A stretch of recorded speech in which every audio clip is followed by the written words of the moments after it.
with what happened in Baghdad today.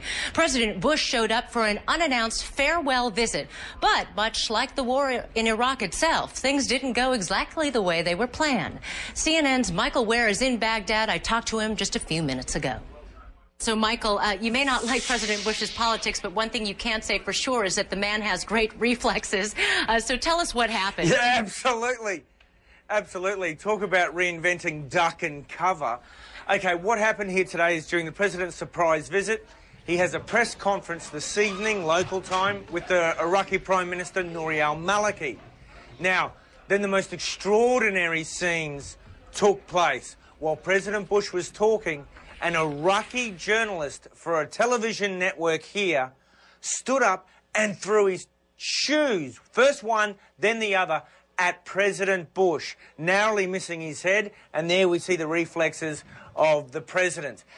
After this, obviously, Secret Service and others jump on this guy and drag him out, still screaming, having called President Bush a dog and saying that, you know, this is your farewell, so to speak. We then saw President Bush, maintaining his composure, actually try to turn the incident to his advantage, brushing the moment aside, and this is what he said. So what if the guy threw a shoe at me?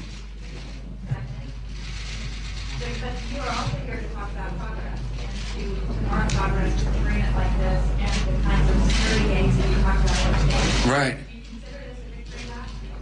No, I consider it an important step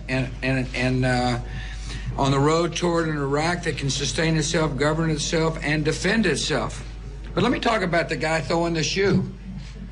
It is one way to gain attention. It's like going to a political rally and having people yell at you. It's like driving down the street and have people not gesturing with all 5 fingers. So that's how President Bush tried to handle this rather delicate situation. And bear in mind that in Iraqi culture, throwing a shoe is close to the ultimate insult, normally reserved for things like the statue of Saddam Hussein. During the invasion, when it was pulled down, the Iraqis slapped it. Right. And we saw shoes thrown at an effigy of President Bush just a couple of weeks ago in a rally, perhaps prophetic, Alina. Well, at least he was able to joke about it, and he did, by the way, say, Michael, that it was a size 10 shoe. Now, I don't know if he was serious.